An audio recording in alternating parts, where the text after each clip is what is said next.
Most people think they need to find themselves. That is not true. You do not need to find yourself. You need to remember, because who you really are is already there, underneath the fear, underneath the conditioning, underneath the performance, underneath all the things you learn to do to survive, fit in, be accepted, and avoid rejection. The real you did not disappear. You just learned to stop listening.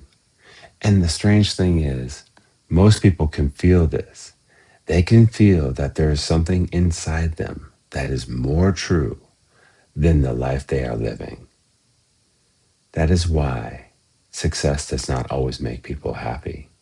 That is why some people get everything they thought they wanted and still feel empty. Because the soul does not care if you have become successful at being someone else. It only cares whether you have become yourself. And your entire system is always trying to bring you back. That is why certain things keep calling to you, certain dreams, certain interests, certain waves of being, certain truths you keep trying to ignore. Your system is trying to remind you because your nervous system knows the difference between truth and performance.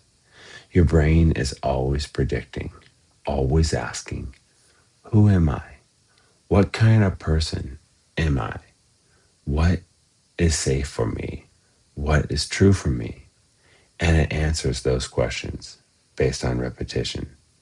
What you repeatedly think, feel, and do becomes your identity. That is why most people forget who they are. Not because they lost themselves, because they practice being someone else. They practice pleasing, performing, hiding, shrinking, fitting in until the false self became familiar. And what becomes familiar starts to feel true, even when it's not. That is why finding yourself is really remembering.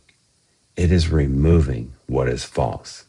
It is remembering what was there before the world told you who you should be. Because underneath all of that, there is something real. And here's the first key. Pay attention to what makes you feel more alive, not more entertained, more alive. Because the real you does not usually feel loud. It feels clear. When you are around the right people, you feel more like yourself. When you are doing the right work, you feel more like yourself. When you are telling the truth, you feel more like yourself. Your body knows, your nervous system knows. Most people ignore that feeling because they have been trained to trust approval more than truth. But truth, it feels different.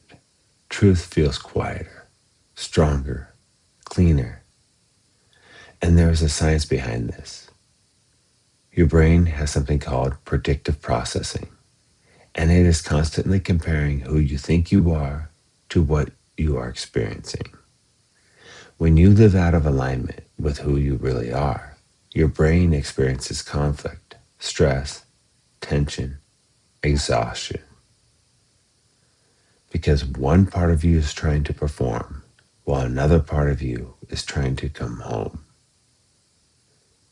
That is why living a lie is exhausting, because your nervous system is carrying two identities at once, the false self and the real self underneath.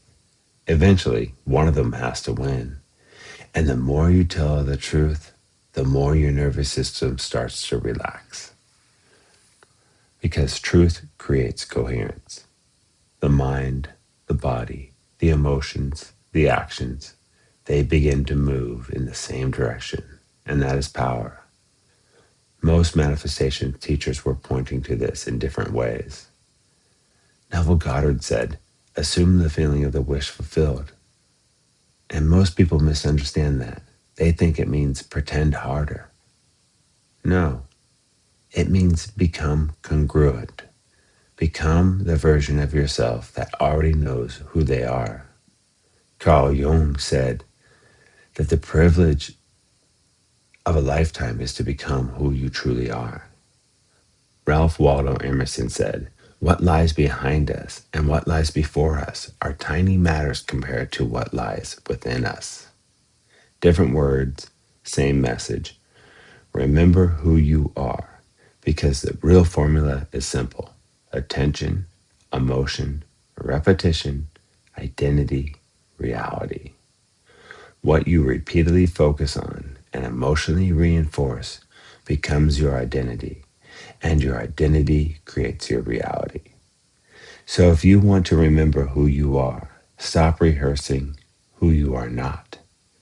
Stop practicing the identity that was built to survive, and begin practicing the identity that feels true.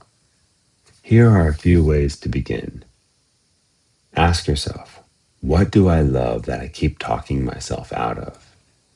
When do I feel most alive? Who am I when nobody is watching? What parts of myself have I been hiding to be accepted? What would I do if I was not afraid of disappointing people? Those questions matter because your real self is usually hiding inside the answers.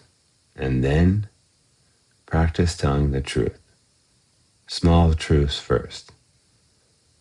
What you really think, what you really want, what you really believe. Your nervous system gets stronger every time you stop abandoning yourself. And the more you do that, the more you begin to remember. Not all at once, little by little, until one day you stop asking, "Who am I?" and you start saying, "There I am." And when you remember who you are, stand in it. Do not shrink. Do not apologize.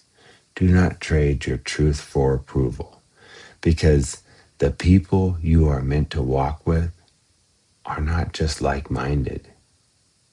They are people who also know who they are. People who are standing in their own truth.